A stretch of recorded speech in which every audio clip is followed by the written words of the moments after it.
Hello guys, welcome to my channel. This game is called DAGON by HP Lovecraft. This game was developed by DAGON. Let's hop in the game.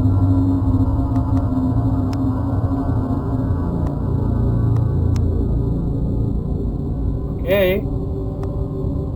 I am writing this under an appreciable mental strain, since by tonight I shall be no more.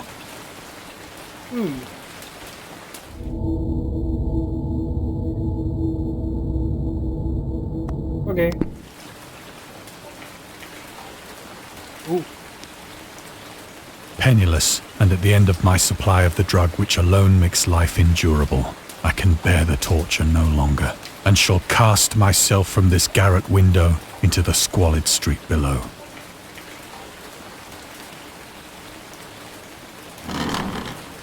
Do not think from my slavery to morphine that I am a weakling or a degenerate.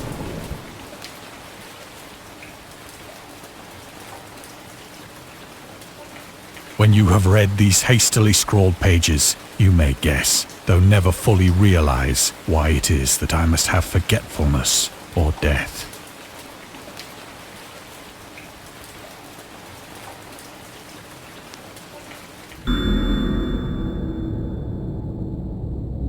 Morphine, entered into using the 19th century, was a sorry that.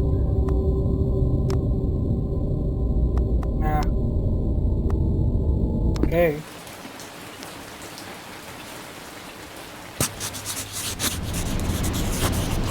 It was in one of the most open and least frequented parts of the broad Pacific that the packet of which I was supercargo fell a victim to the German sea raider. Sea raider. German sea raider.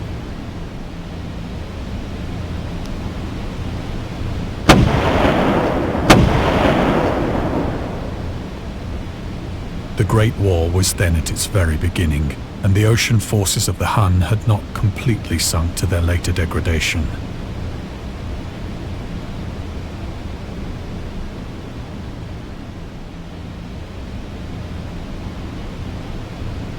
So that our vessel was made a legitimate prize, whilst we of her crew were treated with all the fairness and consideration due us as naval prisoners.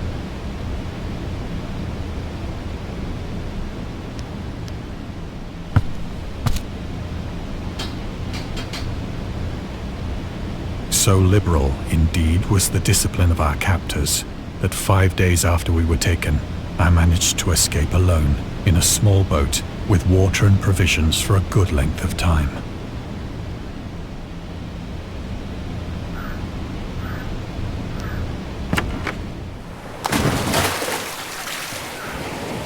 When I finally found myself adrift and free, I had but little idea of my surroundings. Never a competent navigator, I could only guess vaguely by the sun and stars that I was somewhat south of the equator.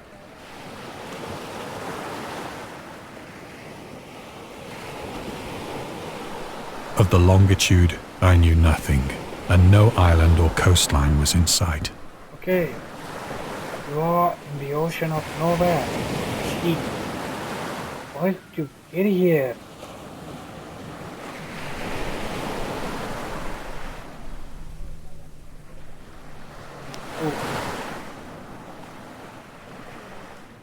The weather kept fair, and for uncounted days I drifted aimlessly beneath the scorching sun, waiting either for some passing ship or to be cast on the shores of some habitable land.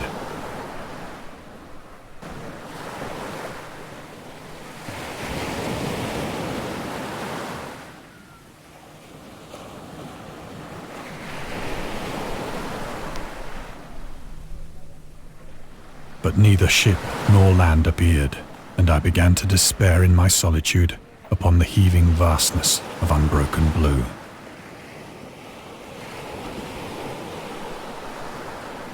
The change happened whilst I slept.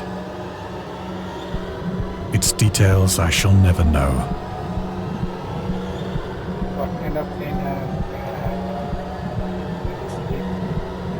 For my slumber, though troubled and dream-infested, was continuous. Dream infested.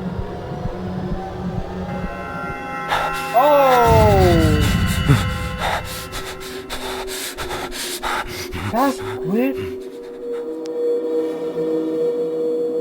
What is that?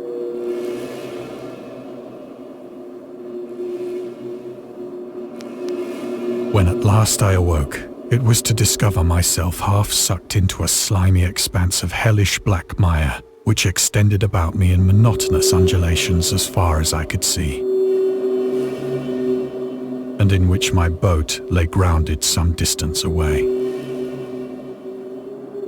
Though one might well imagine that my first sensation would be of wonder at so prodigious and unexpected a transformation of scenery, I was in reality more horrified than astonished, for there was in the air and in the rotting soil a sinister quality which chilled me to the very core. The region was putrid with the carcasses of decaying fish and of other less describable things which I saw protruding from the nasty mud of the unending plain. Dead. This one is alive. This one is also alive. Yeah, that is one also alive. Why is that in my boat? Perhaps I should not hope to convey in mere words the unutterable hideousness that can dwell in absolute silence and barren immensity. There was nothing within hearing and nothing in sight save a vast reach of black slime. Yet the very completeness of the stillness and the homogeneity of the landscape oppressed me with a nauseating fear. The sun was blazing down from a sky which seemed to me almost black in its cloudless cruelty, as though reflecting the inky marsh beneath my feet.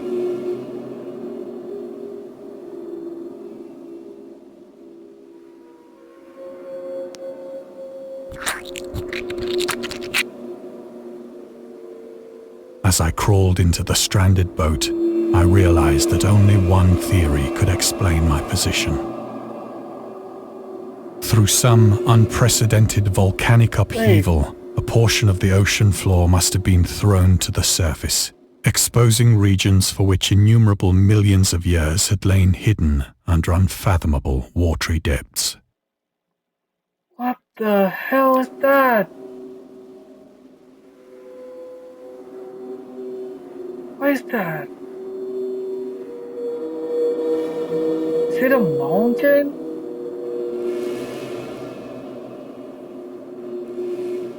So great was the extent of the new land which had risen beneath me that I could not detect the faintest noise of the surging ocean, straining my ears as I might.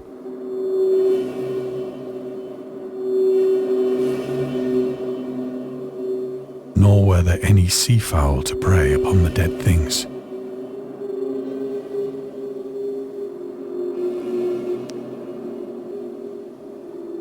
For several hours I sat thinking or brooding in the boat, which lay upon its side and afforded a slight shade as the sun moved across the heavens. As the day progressed, the ground lost some of its stickiness and seemed likely to dry sufficiently for traveling purposes in a short time. That night I slept but little, and the next day I made for myself a pack containing food and water, preparatory to an overland journey in search of the vanished sea and possible rescue.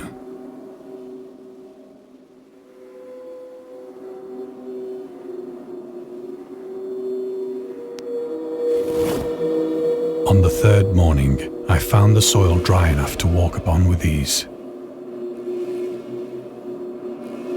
The odor of the fish was maddening, but I was too much concerned with graver things to mind so slight an evil, and set out boldly for an unknown goal.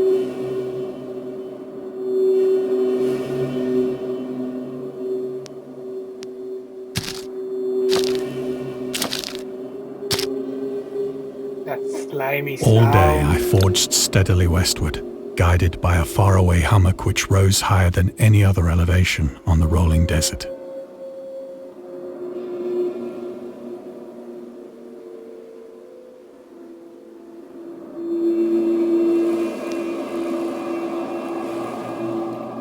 I don't know what the hell is that. It has... nope.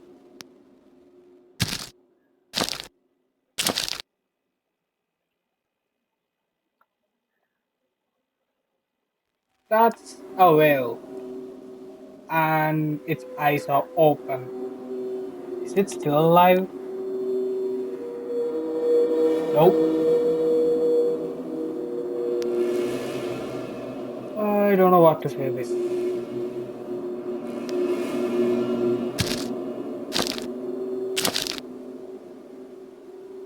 That night, I encamped, and on the following day still travelled toward the hummock, though that object seemed scarcely nearer than when I had first espied it.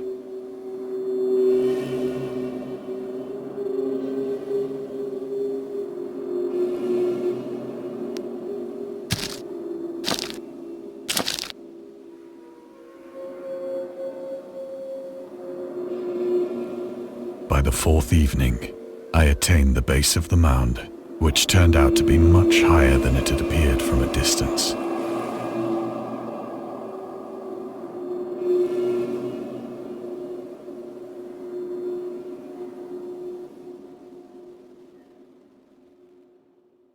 An intervening valley setting it out in sharper relief from the general surface. Too weary to ascend, I slept in the shadow of the hill. I know not why my dreams were so wild that night, but ere the waning and fantastically gibbous moon had risen far above the eastern plain,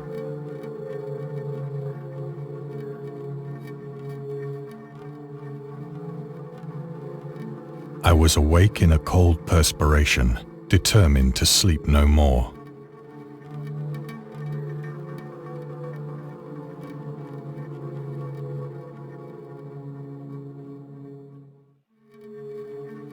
Such visions as I had experienced were too much for me to endure again. And in the glow of the moon I saw how unwise I had been to travel by day. Without the glare of the parching sun, my journey would have cost me less energy. Indeed, I now felt quite able to perform the ascent which had deterred me at sunset. Picking up my pack, I started for the crest of the eminence.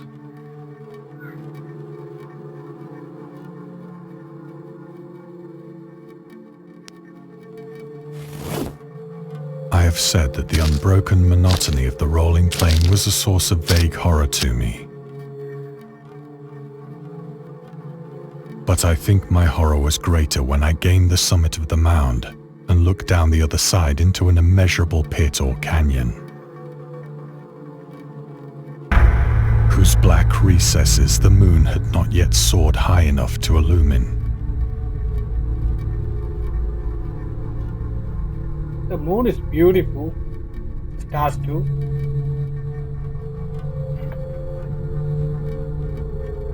I felt myself on the edge of the world, peering over the rim into a fathomless chaos of eternal There is night. nothing down there. There is nothing down there. Through my terror ran curious reminiscences of Paradise Lost.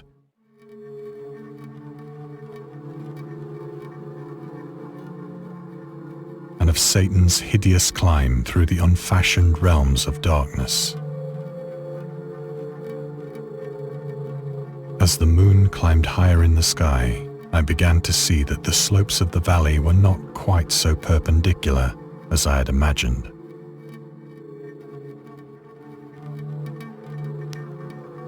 Ledges and outcroppings of rock afforded fairly easy footholds for a descent. Okay. It's not like there is nothing. It's just everything is black. That's why it looks like there was nothing down there. Whilst after a drop of only a few hundred feet, the declivity became very gradual. Few hundred meters. You sure about that?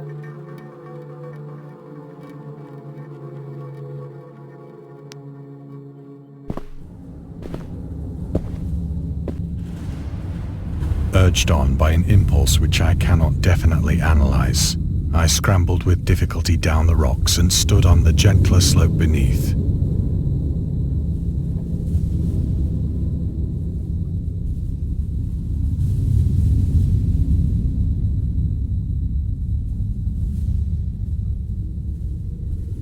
Gazing into the Stygian deeps, where no light had yet penetrated. All at once, my attention was captured by a vast and singular object on the opposite slope, which rose steeply about 100 yards ahead of me. Is it a pillar? An object that gleamed whitely in the newly bestowed rays of the ascending moon.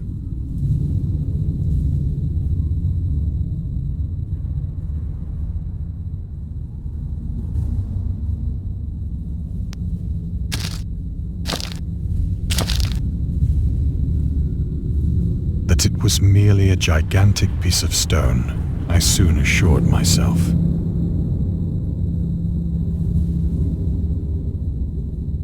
But I was conscious of a distinct impression that its contour and position were not altogether the work of nature.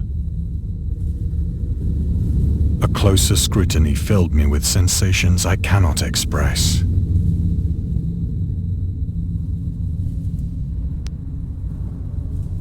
For despite its enormous magnitude and its position in an abyss which had yawned at the bottom of the sea since the world was young,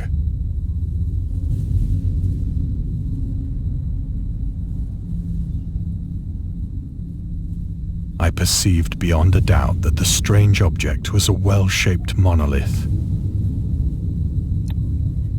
So this thing is called monolith.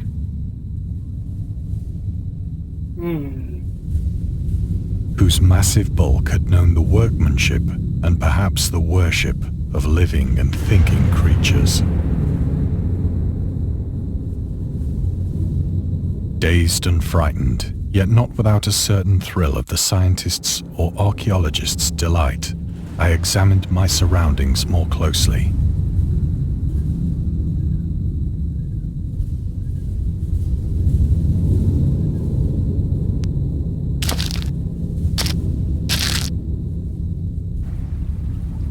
The moon, now near the zenith, shone weirdly and vividly above the towering steeps that hemmed in the chasm,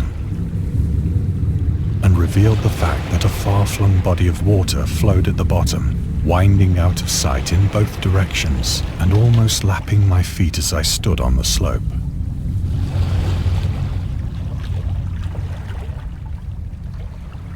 Across the chasm, the wavelets washed the base of the Cyclopean monolith, on whose surface I could now trace both inscriptions and crude sculptures.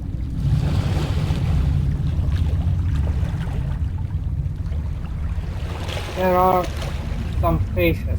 It looks like faces.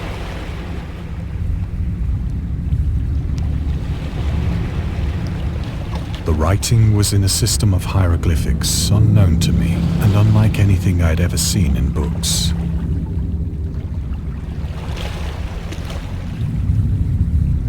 Consisting for the most part of conventionalized aquatic symbols such as fishes, eels, octopi, crustaceans, mollusks, whales, and the like.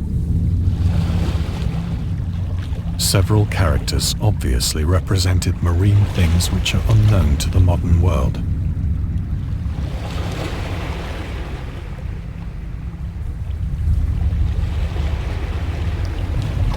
But whose decomposing forms I had observed on the ocean-risen plain. It was the pictorial carving, however, that did most to hold me spellbound.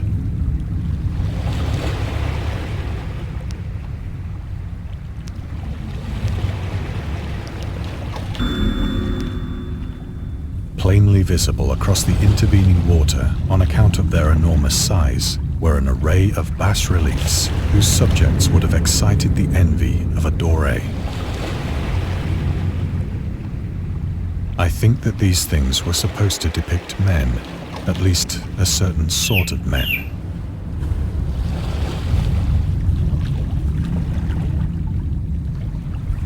where the creatures were shown disporting like fishes in the waters of some marine grotto. Or paying homage at some monolithic shrine which appeared to be under the waves as well. So this thing was under the way all this time. Of their faces and forms I dare not speak in detail.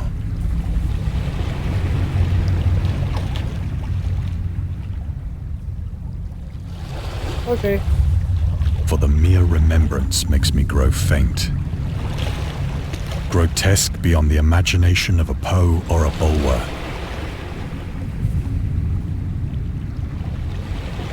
These are the faces I saw. They look like faces. I don't know what they are. They were damnably human in general outline, despite webbed hands and feet, shockingly wide and flabby lips. Glassy, bulging eyes, and other features less pleasant to recall. Curiously enough, they seem to have been chiseled badly out of proportion with their scenic background.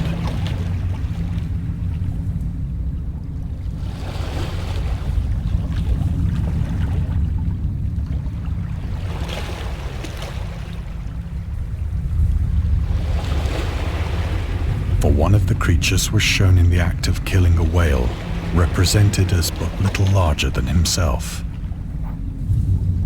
So there is something that's bigger than the whale.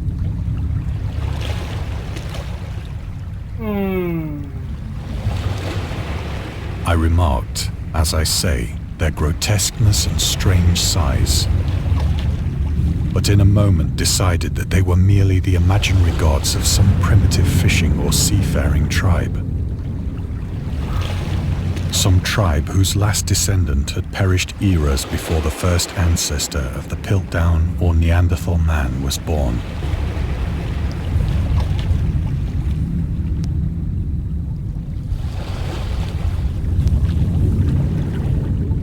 Awestruck at this unexpected glimpse into a past beyond the conception of the most daring anthropologist, I stood musing whilst the moon cast queer reflections on the silent channel before me. Then, suddenly, I saw it. Why is that? There is something under the water. Okay, what are you? With only a slight churning to mark its rise to the surface, the thing slid into view above the dark waters.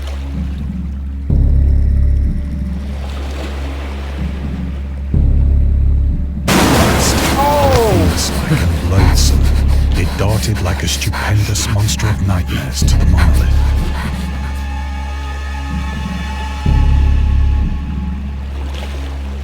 So, it is called Monster of Nightmares. Ho ho ho ho ho. About which it flung its gigantic scaly arms, the while it bowed its hideous head and gave vent to certain measured sounds.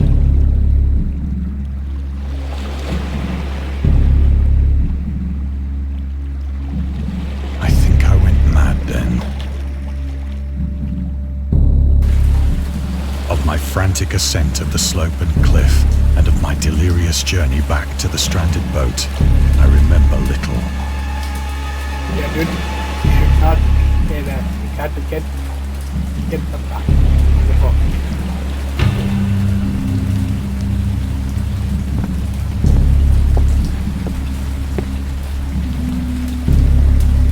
I believe I sang a great deal and laughed oddly when I was unable to sing.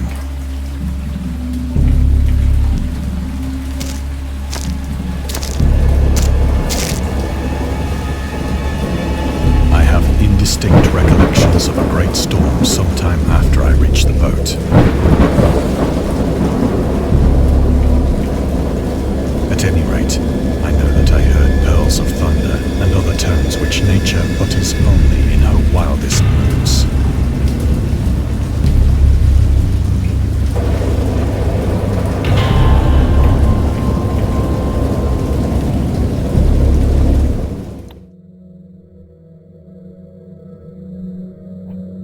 When I came out of the shadows, I was in a San Francisco hospital.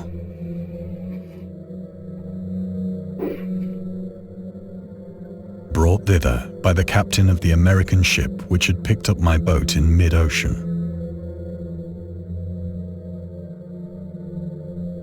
In my delirium, I had said much, but found that my words had been given scant attention.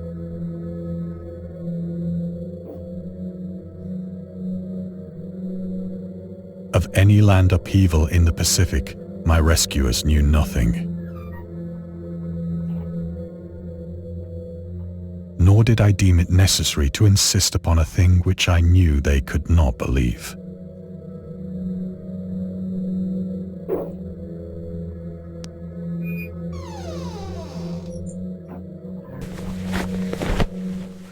Once I sought out a celebrated ethnologist and amused him with peculiar questions regarding the ancient Philistine legend of Dagon, the fish god.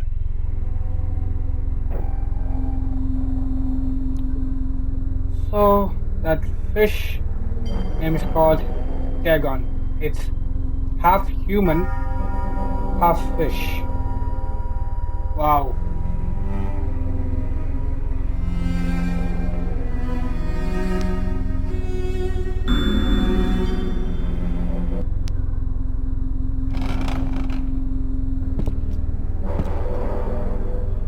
But soon perceiving that he was hopelessly conventional, I did not press my inquiries.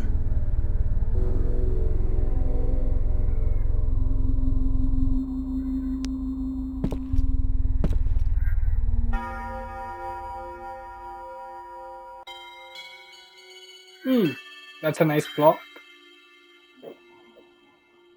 A statue. What did you want me to do?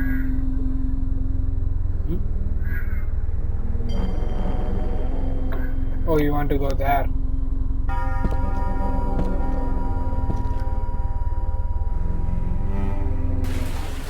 It is at night, especially when the moon is gibbous and waning, that I see the thing.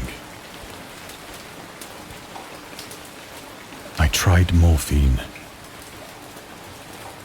but the drug has given only transient surcease and has drawn me into its clutches as a hopeless slave.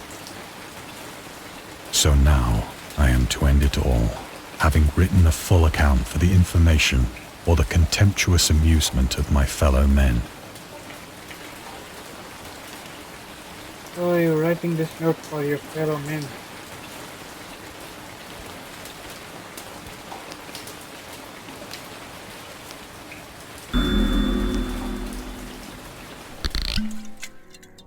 Often, I ask myself if it could not all have been a pure phantasm. A mere freak of fever as I lay sun-stricken and raving in the open boat after my escape from the German man-of-war. This I ask myself, but ever does there come before me a hideously vivid vision in reply. I cannot think of the deep sea without shuddering at the nameless things that may at this very moment be crawling and floundering on its slimy bed, worshipping their ancient stone idols and carving their own detestable likenesses on submarine obelisks of water-soaked granite.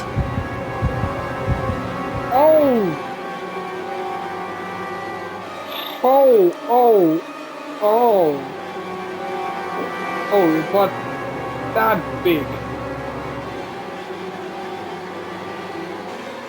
I dream of a day when they may rise above the billows to drag down into their reeking talons the remnants of puny, war-exhausted mankind. Of a day when the land shall sink and the dark ocean shall ascend amidst universal pandemonium. Oh my God. There are not just one,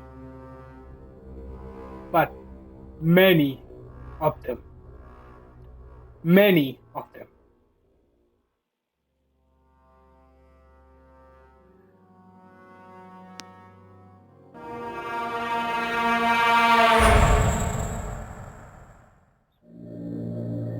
is near. I hear a noise at the door, as of some immense slippery body lumbering against it. Something trying to get in?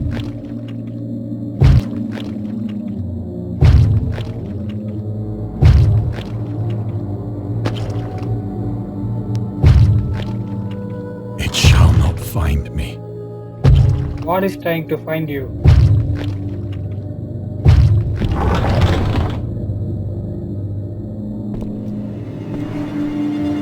God, that hand!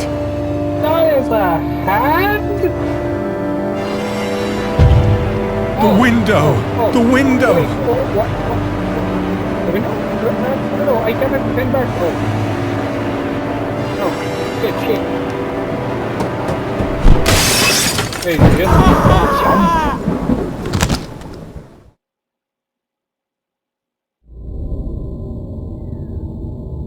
That's it.